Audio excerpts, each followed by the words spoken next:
దేవుడు మళ్ళీ మనకు జ్ఞాపకం చేయడానికి ఇష్టపడ్డాడు. కాబట్టి ఈ మాటలు మనము పునరావృతం చేసుకొని దేవుని మనం ఆరాధించుకుందాం. జాగ్రత్తగా వినండి. దయచేసి వినకుండా ఆరాధించలేదు. వాక్యపు వెలుగులో జాగ్రత్త. దేవునికి ఇష్టమైంది ఏంటంటే తన జ్ఞానమే, మన జ్ఞానం కాదు. జాగ్రత్త పడండి. వాస్తవానికి ఇక్కడ ఉన్నటువంటి లేఖన భాగానుసారంగా మనలో కార్యసాధకమైన తన శక్తి చొప్పున మనము అడుగు వాటన్నిటికంటేనూ, ఊహించు వాటన్నిటికంటేనూ అత్యధికంగా చేయ శక్తి గల దేవునికి క్రీస్తు యేసు మూలముగా తరతరములు సదాకాలము మహిమ కలుగును గాక. కాబట్టి మన దేవుడు ఎలాంటి వాడు అంటే వాస్తవానికి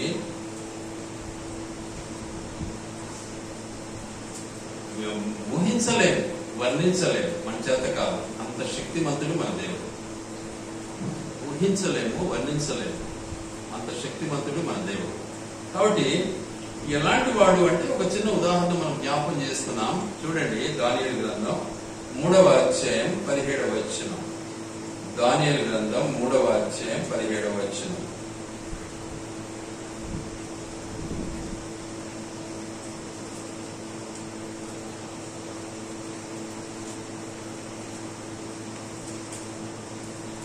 దానియేలు గ్రంథం 3వ అధ్యాయం 17వ వచనం చదువుకుందాం. మేము సేవించుచున్న దేవుడు మండుచున్న వేడిమి గల ఈ అగ్ని గుండములో నుండి మమ్మను తప్పించి రక్షించుటకు సమర్థుడు, మరియు నీ వశమున పడకుండా ఆయన మమ్మను రక్షించును. ఒకవేళ ఆయన రక్షింపకపోయినను ఏమి ఇబ్బందిలే, చచ్చినా పర్వాలే. ఇది దేవుని యొక్క విశ్వాస జీవితం. దేవుని యందు కావాల్సినటువంటి విశ్వాస జీవితం నేర్చుకోవాలి. సత్యం. ఇలా మనము విశ్వాసాన్ని మనము అనుభవించకపోతే దేవుని గొప్పతనాన్ని మనము గుర్తించలేము. అది రుచి చూశాను కాబట్టి ఏమైనా సరే, లోకం ఏమనుకున్నా సరే, ఇంట్లో వాళ్ళు ఏమనుకున్నా సరే, బయట వాళ్ళు ఏమనుకున్నా సరే, చింత లేదని దేవుని పనిని కొనసాగించడానికి నేను సిద్ధంగా ఉంటాను. అది నా యొక్క జీవిత విధానం. ఎందుకంటే ఆ విశ్వాసం, ఆ నమ్మకాన్ని ఎవరు చెరపలేరు, ఎవరి చేత కాదు. ఇప్పుడు షడ్రక్ మెషక్ అబద్ధిగోలు వాస్తవానికి వాళ్ళకి ఇచ్చినటువంటి అల్టిమేట్ గోల్ ఏంటి? ఏమంటున్నాడు ఇక్కడ? చాలా స్పష్టంగా మాట్లాడుతున్నాడు.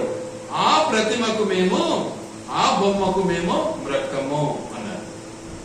దేవుడు అదే పనిగా ఒక పెద్ద బొమ్మను తయారు, దేవుడు అంట ఆ రాజు అదే పనిగా ఒక బొమ్మను తయారు చేసి పెట్టాడు. ఆ బొమ్మ చెప్పాలి అంటే అద్భుతమైనటువంటి బొమ్మ. దాని కొత్తలు విధాలు అన్ని ఉన్నాయి దీంట్లో, మనం చదువుకోండి ఇంటికి వినాక. అయితే ఏమంటారంటే దాన్ని, ఆ బొమ్మను నిజంగా ప్రతి ఒక్కరు కూడా ఆ బొమ్మకు నమస్కారం చేయాలి. వేరే ఎవరికి కూడా నమస్కారము చేయకూడదు. ఎందుకంటే ఆ సమయంలో ఎలా ఉంటుంది పరిస్థితి అంటే చూద్దాం ఆ మాటను ఒకసారి. 10వ వచనం. రాజా తాము ఒక కట్టడ నియమించితిరి, అదేదనగా వాకాను, పిల్లన గ్రోవిని, పెద్ద వీణెను, విపంచికను, సింఫోనియాను, సకల విధములకు వాద్య ధ్వనులను విను ప్రతివాడు సాగిలపడి ఆ బంగారు ప్రతిమకు నమస్కారము చేయవలెను. సాగిలపడి నమస్కరింపని వాడెవడో వాడు మండుచున్న అగ్నిగుండములో వేయబడును. చూసారా ఎటుంది కథ? ఏది బాగుంటది మనకు? నమస్కారం చేస్తే బాగుంటుందా? అగ్ని గుండం లేకపోతే బాగుంటుందా? వద్దులేదు స్వామి, కావాలంటే ఒకసారి నమస్కారం చేసిపోతే సరిపోతుంది అనుకుంటాం మనం అయితే. కానీ ఒప్పుకోడు దేవుడు. కానీ మన బ్రతుకులు అలాగే ఉన్నాయి. తానా తందానా అనే రకంలో ఉన్నాం మనమంతా. అలాంటప్పుడు మన విశ్వాసము, మేము విశ్వాసమని చెప్పుకునే అర్హత మనకు ఉండదు. దేవుని బిడలమని చెప్పుకోవడానికి కూడా సిగ్గుచేటే. కాబట్టి జీవితంలో దేవుని యందు విశ్వాసము, నమ్మకము మనం కలిగినటువంటి వారముగా చచ్చినా పర్వాలేదు, నా దేవుడే నాతో ఉంటాడు, చాలు, నా దేవుని యందు నేను జీవించాను అన్నటువంటి నమ్మకము ప్లస్ నిరీక్షణ రెండు కావాలి.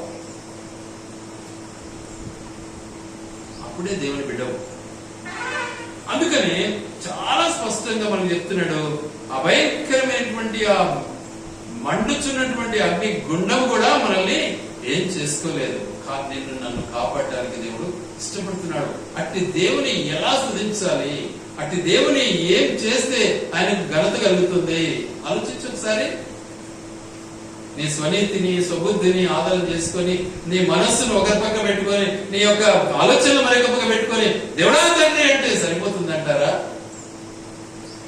ఆలోచన చేయండి. మన దేవుడు అలాంటి వాడు కాదే. నీ కొరకు నా కొరకు మనిషిగా వచ్చాడు, కల్వరి శిలువలో ప్రాణం ఇచ్చాడే. అలాంటి దేవునికి నమ్మక ద్రోహం మనం చేయొచ్చా? చేసి మనం తట్టుకోగలమా? చేస్తే మనం పరలోకం పోగలమా? మనది అయిపోతే సరేలే అనుకుంటే సరిపోతుందా? మన దేవుడు తన కోసం వచ్చాడా? మరి మనకు కూడా మన కోసం బ్రతకాల్సింది. ఎందుకు మనం గ్రహించలేకపోతున్నాం? స్వార్థానుసారమైనటువంటి జీవితం కాదు దేవునిది. దేవుని బిడలంగా మనం అదే జీవించడం నేర్చుకోవాలి. కాబట్టి ఆ బొమ్మకు మొక్కం మేము. ఆ దురాలోచన మాకొద్దు, ఆ చెడు ఆలోచన మాకొద్దు, ఆ చీకటి జీవితం మాకొద్దు. ఆ బొమ్మ అంటానే ఆ బొమ్మే అనుకుంటున్నారేమో. రకరకాల బొమ్మలు ఉంటాయి ఇక్కడ. ప్రతి ఒక్కరిలో చూసుకోండి కావాలంటే. ఏ బొమ్మకు మొక్కుతున్నాం? ఆ బొమ్మలని తీసి పారేయాలి. ఆ బొమ్మలు లేకుండా నేను నిజ దేవుని స్తుతించడం నేర్చుకోవాలి. ఆ దేవుడు అగ్ని గుండముల నుండి కూడా నిన్ను బయటకు తీయగలడు. ఆ దేవుడు నీ ప్రతి కష్ట నష్ట బాధల్లో నుంచి నిన్ను బయటకు తీయగలడు అన్న సత్యాన్ని చాలా చక్కగా ఇక్కడ షడ్రక్ మేషక్ అబద్నిగోలు చాలా స్పష్టంగా బయలుపరిచారు. అందుకే ఇక్కడ అంటాడు ఒక మాట చూడండి, ఏమంటాడంటే చాలా చక్కగా మాట్లాడతారు వాళ్ళు. ఆ మాట అందుకు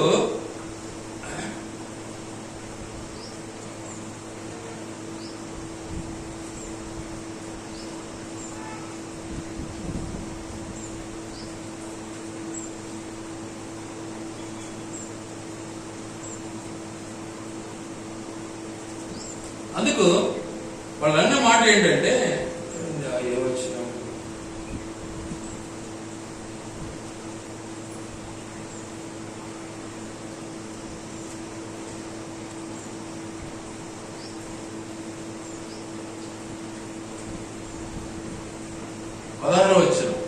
ఏమంటాడు? షడ్రక్ మెషకు అబద్నిగోయు రాజుతో ఇలా చెప్పిరి, అయ్యా రాజా స్వామి అన్నారా? ఏమంటున్నారు? నెబుకద్నెజరు ఇందుని గురించి నీకు ప్రత్యుత్తరం ఇవ్వాలన్న చింత మాకు లేదు అన్నారు. ఎంత నిర్భయం, ఎంత ఎంత నిర్లక్ష్యంగా మాట్లాడుతున్నాడు ఒక రాజుతో. దేని బట్టి మాట్లాడుతున్నాడు? నా దేవుడు సజీవుడు, ఆ నమ్మకంతో మాట్లాడుతున్నాడు. ఆ రాజు ఎవరు? ఆయన ఒక విగ్రహారాధికుడు. ఆ రాజు ఎవరు? తన ఇష్టాన్ని పాలించేవాడు, దేవుని ఆజ్ఞను తిరస్కరించేవాడు. కాబట్టి మనం మన దేవుని ఆజ్ఞను పాలించే వారముగా మనం ఉండాలన్నది దేవుని యొక్క ఉద్దేశం. అందుకని చాలా స్పష్టంగా అన్నాడు, అయ్యా మేమైతే మాకు చింత లేదు నీకు జవాబు ఇవ్వడంలో ఏమాత్రం కూడా. మేము సేవించుచున్న దేవుడు మండుచున్న వేడిమి గల అగ్ని గుండముల నుండి మమ్మను తప్పించి రక్షించుటకు సమర్థుడు. సమర్థుడు ఎంత గొప్పవాడు! అగ్ని గుండెల నుంచి బయట తీయగలడు మా దేవుడు. ఎంత గాఢమైనటువంటి లోయలో మేము పడిపోయినో మమ్మల్ని లేవనెత్తడానికి మా దేవుడు సమర్థుడు. ఎన్ని కష్టాలు ఉన్నా మాకు నిజంగా వాటి నుంచి, నిజంగా కష్ట నష్టాల నుంచి, బాధ నుంచి తప్పించడానికి మా దేవుడు సమర్థుడు. అట్టి దేవుని బిడలంగా ఉన్నాము, అట్టి దేవుని మనం ఆరాధించే వారంగా ఉన్నాము. ఎన్ని కష్టాలైనా, ఎన్ని నష్టాలైనా ఎవరు చెప్పగలరు? ఎవరైనా చెప్పగలరా? ఏ కష్టం లేకుండా, ఏ నష్టం లేకుండా, ఏ ఇబ్బంది లేకుండా ఈ లోకంలో మానవుడు జీవిస్తూ ఉన్నాడా? లేడు. అందరూ ప్రతి ఒక్కడు కూడా కష్టాన్ని అనుభవించాడు, బాధను అనుభవించాడు. కానీ నిన్ను పోషించింది ఎవరు? ఆ దేవాది దేవుడు. జాగ్రత్త. అట్టి దేవుని మనము స్తుతించడం నేర్చుకోవాలి. అట్టి దేవుని యందు మనము మన జీవితాన్ని అమర్చుకోవాలి. వాక్యం ఎందుకు చదువుతాం మనం? వాక్యం చదవాల్సిన అవసరం ఏముంది మనకు? ఎందుకు చదువుతారు బైబిల్? ఏం కారణం? ఎవరు చెప్తారు? తొందరగా చెప్పండి, తొందరగా. ఎందుకు చదువుతారు బైబిల్? ఎనిబడి ఎందుకు చదువుతారు బైబిల్? ఏం పలుకురే? ముగ్గురా? బైబిల్ ఎందుకు చదువుతారు? ఏం జవాబు లేదా? నిన్ను నువ్వు సరి చేసుకోవడానికి బైబిల్ చదువుతున్నావు. జాగ్రత్త. అది తెలుసుకోకుండా ఏదో చరిత్ర లేదని చదువుతున్నామేమో, నష్టపోతావు. నిన్ను నువ్వు సరి చేసుకోవాలి. బైబిల్ చదువుతున్నావు అంటే నిన్ను నువ్వు సరి చేసుకోవాలి. ఆ అవతలోడు నీకు చెప్పాల్సిన పని లేదు. అది క్రైస్తవ్యం. మనల్ని మనం సరి చేసుకోవడానికి బైబిల్ చదవాలి. ఇతరులకు వినయం పెట్టి చూపించడానికి కాదు బైబిల్ చదవాల్సింది. మనల్ని మనం సరి చేసుకోవడానికి బైబిల్ చదవాలి. అప్పుడు ఆయనను పోలిన వారముగా ఉంటాం. ఎందుకంటే ఆయనను పోలి మనల్ని తయారు చేశాడు మన దేవుడు. మామూలు విషయం కాదు ఇది. తన పోలిక చొప్పున నరుని నిర్మితము అని తన ఆలోచన మేరకు నిన్ను నన్ను తయారు చేశాడు దేవుడు. మరి ఆయన మాదిరిగా మనం కూడా జీవించడానికి ఎందుకు వెనక చేస్తున్నాం? ఏం కారణం? మన బలహీనత, మన అసమర్థత, మనలో ఉన్న వ్యతిరేకత, మనలో ఉన్నటువంటి చీకటితనం, మనలో ఉన్నటువంటి ఆజ్ఞ అతిక్రమం. ఆయన మనం పోలి నడవలేము. అందుకే అపోస్తలుడైన పౌలు అంటాడు కదా, నేను అంటాడు, నేను దేవుని పోలి నడుచుకొనుచున్న ప్రకారము మీరు నన్ను పోలి నడుచుకోండి అంటున్నాడు. మనమేమంటాం? నీకేం తెలుసులే, నాకన్నీ తెలుసులే అంటాం. చూడండి ఎంత దౌర్భాగ్య పరిస్థితి మనది. ఆయన నిన్ను నన్ను ప్రేమిస్తున్నాడు, నిన్ను నన్ను తప్పిస్తున్నాడు, నిన్ను నన్ను కాపాడుతున్నాడు. ఈరోజు సజీవంగా ఇక్కడ మనం కూర్చున్నాము అంటే ఆయన కాపాడకపోతే కూర్చోగలమా మనం ఇక్కడ? ఎంతమంది సన్నిధి లేక కోల్పోయారు ప్రాణాలు ఈరోజు.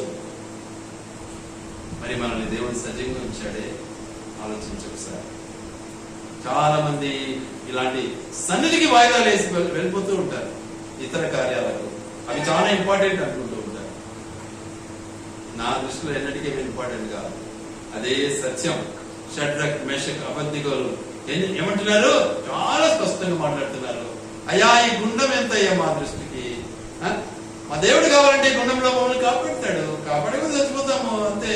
కానీ నీ మాట మాత్రం మేము విన్నాం. ఈరోజు పరిస్థితి అదే. ఈరోజు దేశంలో ఉన్నటువంటి పరిస్థితి అదే. ఈరోజు మన పరిసర ప్రాంత వాతావరణం అదే. అందుకే దేవుడి వాక్యాన్ని నాకు ఇచ్చాడు. మళ్ళీ ఈరోజు జరుగుతున్నటువంటి పరిస్థితి అదే. ఒక్కసారి అర్థం చేసుకోవాలి మీరు. అలాంటి భయంకరమైనటువంటి దృష్టికి నువ్వు తలంచుతావా? ఏదో దేశంలో జరుగుతున్నటువంటి ఈ భయంకరమైనటువంటి విపత్తు అదే.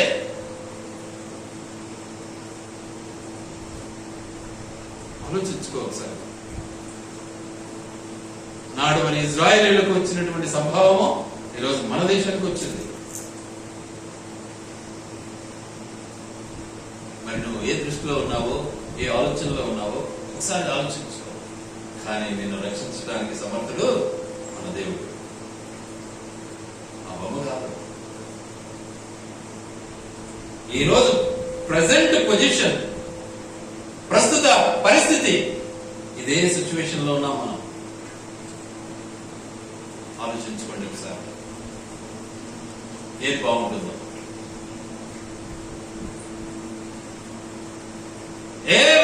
కూడా లోకంతో రాజీ పడని అవసరం లేదు. మనం మీరు రాజీ పడతారు నాకు తెలుసు.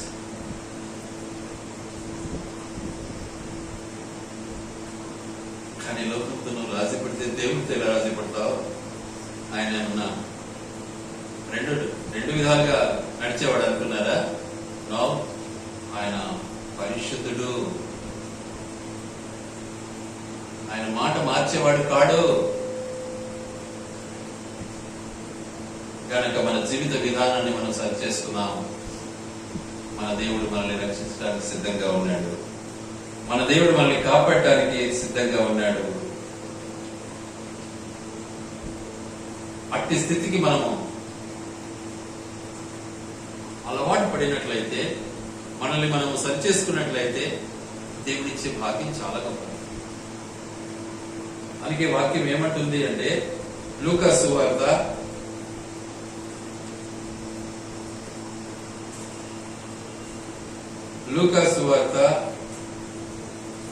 3వ అధ్యాయం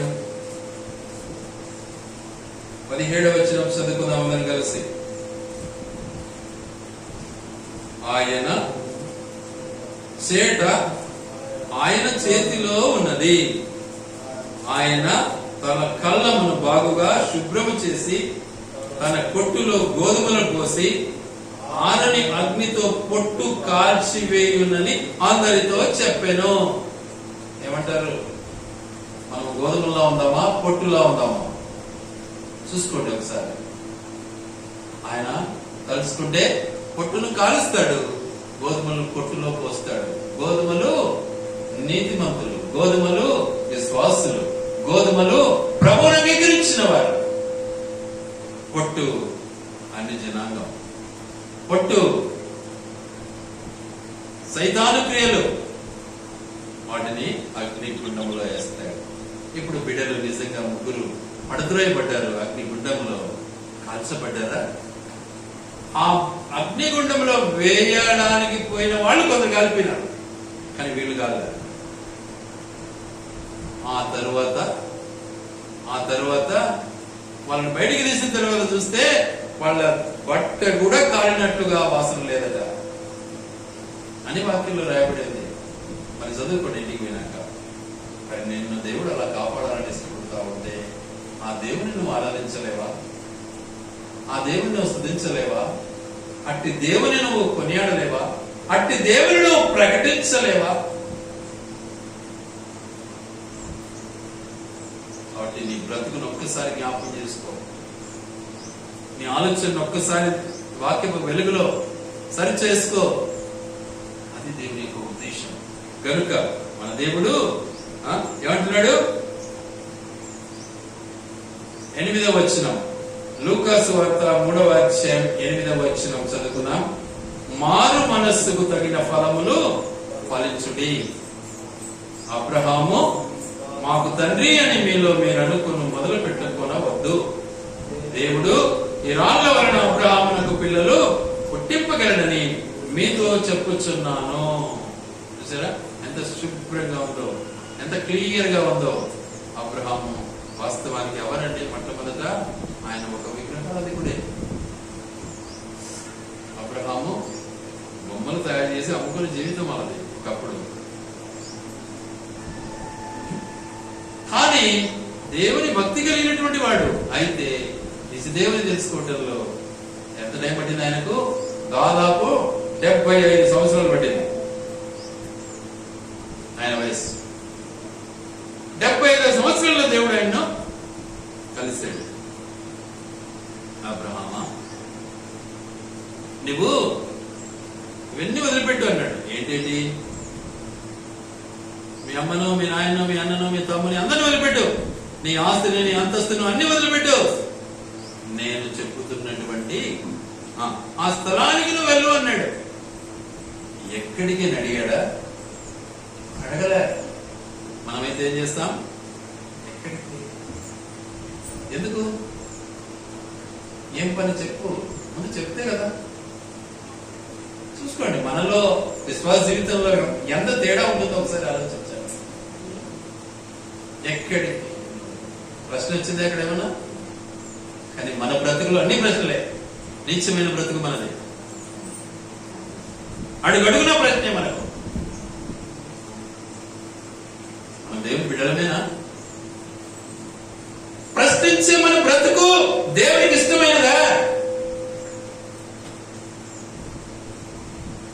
లోబడిన జీవితం అది ప్రశ్నించడం అంటే. తెలుసుకుంటాడా? చెప్పింది చేస్తే చాలు, తెలుసుకోవడం అదే. అది విడిచిపెట్టి ఎందుకు, ఏమిటి, ఎక్కడ, ఇవేనా ప్రశ్నలు? అబ్రాహాము ఏం చేశాడు? ఏమంటున్నాడు? మరొకసారి జ్ఞాపకం చేస్తున్నాం. మారు మనస్సుకు తగిన ఫలము ఫలించుడి. నిజంగా మనం ప్రభునందు విశ్వాసం ఉంచామా? మారు మనసు పొందామా? రక్షణ పొందామా? బాప్తిజం తీసుకున్నామా? లోబడమే మన కర్తవ్యం, అంతే. ప్రశ్నించడం మన పని కాదు. ప్రశ్నకు అక్కడ జవాబు లేదు.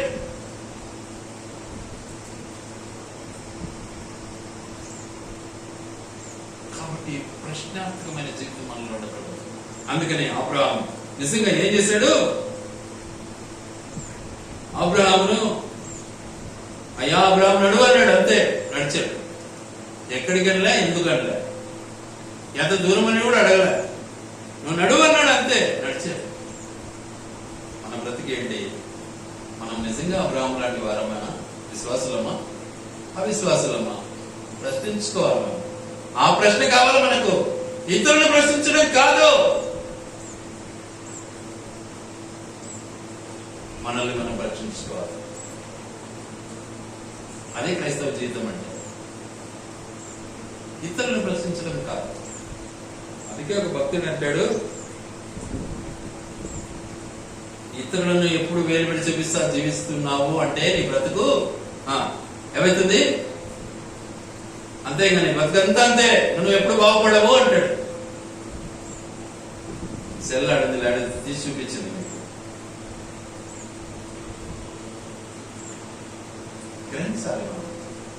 మన దేవుడు ఎలాంటి దేవుడు? సమర్థుడైన దేవుడు. మన దేవుడు ఎలాంటి దేవుడు? తలుసుకుంటే రాళ్ల ద్వారానైనా పిల్లలు పుట్టించగలిగినటువంటి దేవుడు. కాబట్టి ఆయన నామము ఏం కావాలి? మహిమపరచబడాలి. మన దేవుడు నమ్మకం, విశ్వాసం. నడుస్తున్నామా? అబ్రాహాము వలె మనం నడక ఉందా? దేవుని ఆరాధించాలి మనం. అబ్రాహాము చెప్పిన మార్గాన్ని మనం నడుస్తున్నామా? దేవుని మనం ఆరాధించాలి. స్వనీతికి స్వబుద్ధికి బానిసలైపోయి దేవుని కూడా తప్పులు పట్టే తెలివి మనకు వచ్చింది అంటే మనం ఎంత దౌర్భాగ్యం ఒకసారి ఆలోచించు. దేవుడు తెలుసుకుంటే చీమ నలిసినట్టు నలుస్తాడు మనం. అయినా మనకు అది గుర్తుకు రాదు. మన జ్ఞానమే గొప్పది, మన డబ్బే గొప్పది, మన ఆస్తే గొప్పది అనుకుంటుంటారు.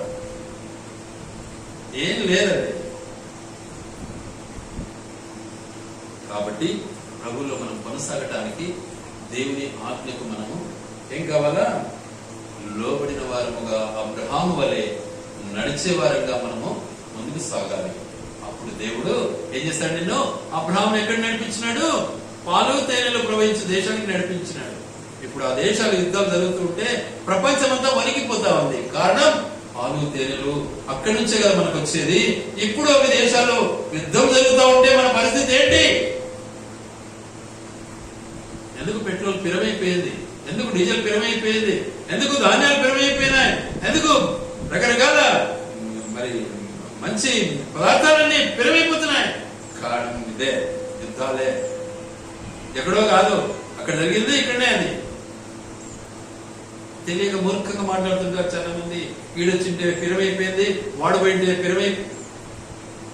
వాతావరణ పరిస్థితిని బట్టి ఇవన్నీ కూడా అప్ అండ్ డౌన్ అవుతూనే ఉంటాయి. ఇప్పుడు ఈ యుద్ధం తర్వాత మన పెట్రోల్ డీజిల్ ఎట్లుంటుందో చూడండి. 2 రోజులు పోతే యుద్ధం ఆడగా జరిగింది. ఏం పెట్రోల్ నువ్వు తయారు చేసేది? ఈ గ్రహించాలి మనం. ఈ గ్రహింపు లేక రకరకాల ఆలోచనలు మనకు. ఎంత గొప్ప ఆలోచనలు మన అన్ని దేవునికే చెప్తాం కావాలంటే కదా తెలివి. అయినా మన దేవుడు తన వాగ్దానాన్ని బట్టి మనల్ని కాపాడటానికి ఇష్టపడుతున్నాడు. ఒక్క అబ్రహాము, ఇస్సాకు, యాకోబుల దేవుడే కాదు కానీ అన్యుల దేవుడును ఆయనే. అన్యులందరినీ ఆయన ప్రేమిస్తూ ఉన్నాడు. కాబట్టి ప్రతి ఒక్కరూ కూడా ఆ దేవుని ఆరాధించడం, ఆయన వాగ్దానాన్ని నెరవేర్చబడినటువంటిదై, మన యందు స్థిరపరచబడినటువంటిదై, ఆయన రాజ్యానికి మనం వారసులు కావాలన్న తన ఉద్దేశాన్ని మన పట్ల నెరవేర్చడానికి ఇష్టపడే మన దేవుడై మన కొరకు ఆ కలువరి సిలువను అనుభవించాడు మన దేవుడు. ఉన్నాడట్లు ఎవరన్నా ఈ లోకంలో? ఎవరు లేరండి. నేను నిన్న లిస్ట్ అంతా చూస్తా వచ్చిన దేశాల లిస్ట్ అని చెప్పాలి అంటే దాదాపు 60-70% దేశాలన్నీ కూడా ఏసులో బిడ్డలే. ఆలోచించండి ఒకసారి. కనుక ప్రభువును మనం కొనసాగు నిమిత్తమై దేవుడు మన పట్ల తను చూపిన మహాకృప, తన యొక్క అమూల్యమైనటువంటి ఆ త్యాగం, మన కొరకు చేసినటువంటి అద్భుతమైనటువంటి ఆ త్యాగం మనల్ని గుండం నుంచి కాపాడాలని, మనల్ని కష్టాల నుంచి కాపాడాలని, మనల్ని రోగాల నుంచి కాపాడాలని, మనల్ని సైతాన్ నుంచి కాపాడాలని యేసుక్రీస్తు ప్రభువుల వారి దగ్గర వచ్చారు మన దగ్గరికి. అంటే ఆ దేవుని మనము ఎలా ఆరాధించాలో ఒక్కసారి ఆలోచించుకోండి. ఆ దేవుని మనము ఎలా స్తుతించాలో ఒక్కసారి ఆలోచించుకోండి. దాన్ని బట్టి దేవుని స్తుతించడం నేర్చుకోవాలి. మనం ఏదో పెద్ద పోటుగాలం అనుకోకూడదు. మనం nothing at all in front of him. Nebuchadnezzar నువ్వెంత? ఆయన మహారాజు. దేవుని ముందర నువ్వెంత? చూసారా మన బ్రతికి ఎంత? నేను అనే పదం మనకెందుకు అసలు? నేను అని ఎప్పుడైతే నువ్వు అనుకుంటావో నీ బ్రతుకులో దేవుడు నీలో లేడు, నీకు లేడు.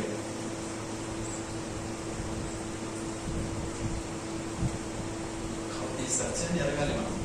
కనుక ఆ దేవుని మనం స్తుతించడం, ఆరాధించడం మన భాగ్యము.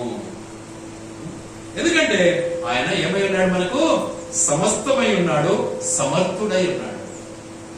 సమస్తమై ఉన్నాడు, సమర్థుడై ఉన్నాడు. మనకు అన్ని విధాలుగా మనల్ని కాపాడేవాడిగా ఉన్నాడు. దానికి ఆయన సమర్థుడై ఉన్నాడు. రోమాపత్రిక 4వ అధ్యాయం 21వ వచనం. రోమాపత్రిక 4వ అధ్యాయం 21వ వచనం.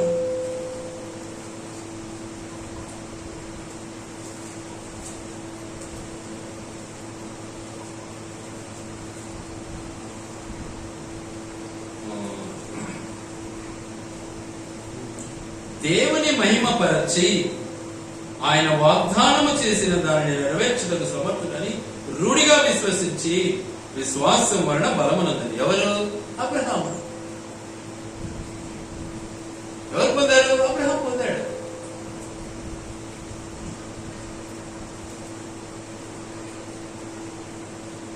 ఒకనాటి నా జీవిత చరిత్ర, ఒకనాటి నా జీవితాన్ని నేను ఆలోచిస్తే, నేను ఇక్కడ నిలబడుకునే అర్హత నాకుందా? కనీసం ఈ తెల్ల బట్టలు వేసుకుని లేకపోతే మంచి బట్టలు వేసుకుని జీవించే అర్హత నాకుందా? లేదు.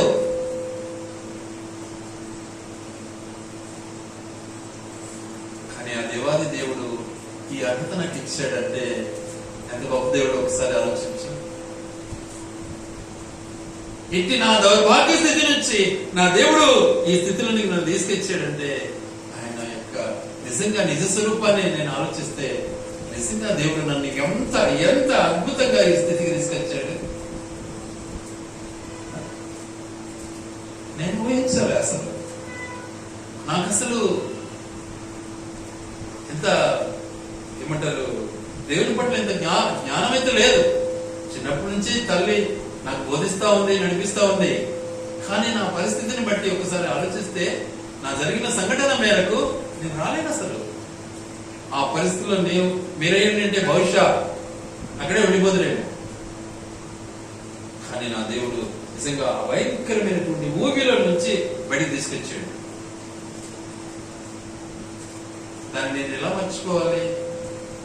దాన్ని నేను ఎలా వదులుకోవాలి? దాన్ని నేను ఎలా తీసి పారేయాలి? దేవుడు చేసిన మేలు మర్చిపోవాలా? చాలా మంది ఈరోజు ఎవరైనా ఒకరికి మేలు చేస్తే మర్చిపోతుంటారు. కానీ చేసిన వాడు మర్చిపోయినా పర్లేదు, కానీ చేయించుకున్నాడు మర్చిపోయాడంటే వాడి ఇక జంతువుతో సమానమే. అవునా కాదా?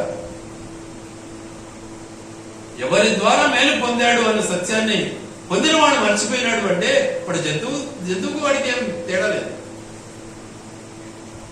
మరి నా దేవుడు నేను మర్చిపోతే నేను మనిషిని అవుతానా?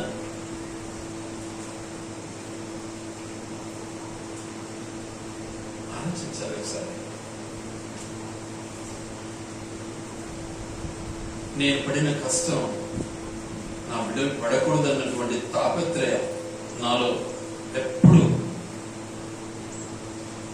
అలాగే ఉడుకుతా ఉండేది నాలో. ఆ రీతిగానే దేవుడు నన్ను నడిపించాడు. ఆ రీతిగానే జీవితాన్ని కొనసాగించడంలో దేవుడు కృప చూపాడు నాకు. మరి నేను ఎలా దేవుడిని మర్చిపోతాను? కానీ వాళ్ళకి తెలియదు నేనేం పడింది, ఏం చేసింది, ఏం నష్టపోయేది, ఎలాంటి పరిస్థితిలో ఉన్నాను, ఏ గుట్టలో పడింది అనేది వాళ్ళకే తెలుసు, నాకు తెలుసు. కాబట్టి నేను నా జీవితంలో దేవుని యొక్క ఉద్దేశం చాలా గొప్పది. అందుకే ఆయన అంటున్నాడు ఇక్కడ ఒక మాట చాలా స్పష్టంగా అన్నాడు, ఆయన వాగ్దానము చేసిన దానిని నెరవేర్చుటకు సమర్థుడు. ఆయన వాగ్దానం చేశాడు, నేను నిన్ను ఎన్నుకున్నాను. ఆయన చేసిన వాగ్దానం ఏంటో తెలుసా? అపోస్తుల కార్యములు 18వ అధ్యాయం 9-10 వచనాలు చదువుకున్నాం.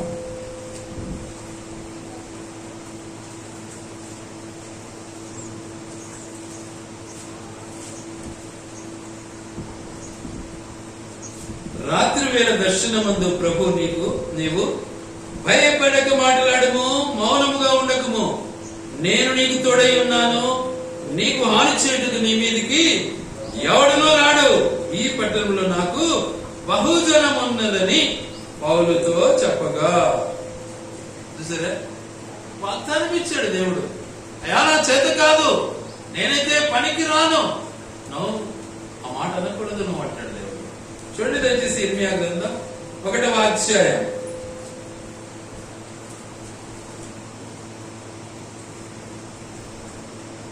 4-5 వచనాలు చదువుకున్నా.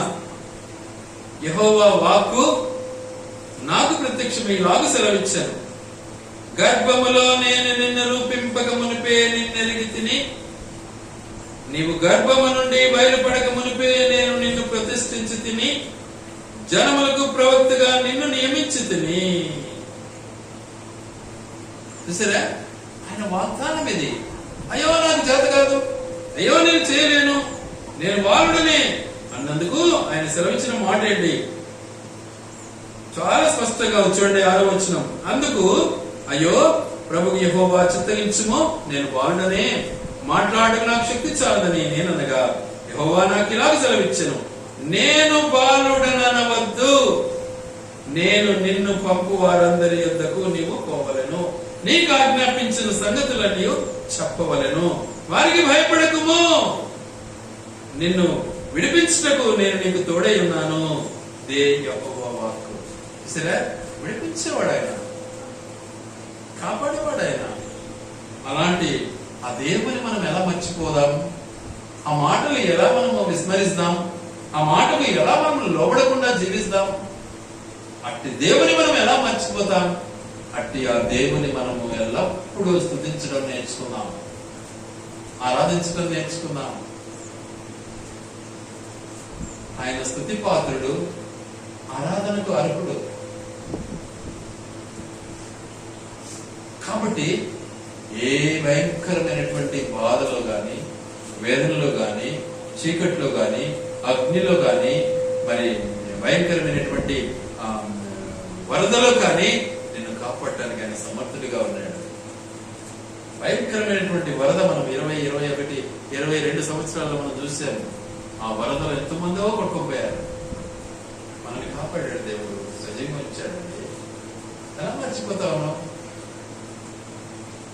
కొల్లలు వెళ్ళిపోయాడు, వరదలో. మరి మనల్ని దేవుడు సజీవంగా ఉంచాడు, ఎలా మర్చిపోతున్నాం? జాగ్రత్త పడండి. చేసిన మేలును మర్చిపోకూడదు. మనం దేవుని మనం ఆరాధిస్తాం, దేవుని మనం స్తుతిస్తాం. దేవునికి రేపు మనం లెక్క చెప్పాలి కదా. నువ్వు చెప్పగలవా? నేను కాపాడాను అంటే ఏమన్నా తెలియదంటావు? అనగలవా? అనలేవు. ఈడ వాగినట్లు ఆడ వాగలేవు. కాబట్టి నీ బ్రతుకును ఒక్కసారి పరిశీలించుకో. ఎలాంటి స్థితిలో నీవు ఉన్నావో ఒకసారి జ్ఞాపకం చేసుకో. కాబట్టి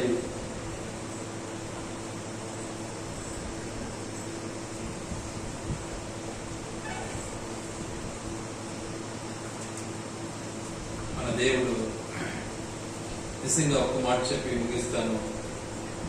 చూడండి దయచేసి ఫిలిప్పీ పత్రిక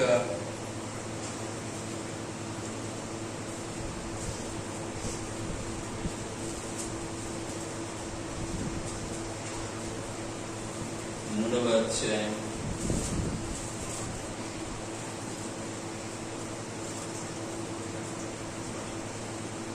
21వ వచనం చదువుతున్నాం. సమస్తమును తనకు లోబరుచుకొన జాలిన శక్తిని బట్టి ఆయన తన దీన శరీరమును తన మహిమగల శరీరమునకు సమరూపము గల దానిగా మార్చును. ఆయన దీనుడుగా ఈ లోకానికి వచ్చాడు. మహిమగలిగినటువంటి తన శరీరాన్ని మన కొరకు ఏం చేశాడు? తన దీనత్వాన్ని అనుభవిస్తూ శిలువకు అప్పగించుకున్నాడు. నిన్ను నన్ను మహిమకరంగా ఉంచాలని ఇష్టపడ్డాడు, రక్తం కార్చాడు. ఎలా మర్చిపోతావు? పైపై వేషధారణ చేస్తావా? ఆలోచించుకో ఒకసారి. కాబట్టి మన బ్రతుకును ఒక్కసారి పరిశీలించుకుందాం. దేవుడు నిజంగా మన పట్ల ఉన్నాడు. మనకి ఇంత అద్భుతమైనటువంటి అవకాశాన్ని దేవుడు మనకి ఇచ్చాడు. ఆయనను ఆరాధిస్తాం, ఆయన స్తుతిస్తాం.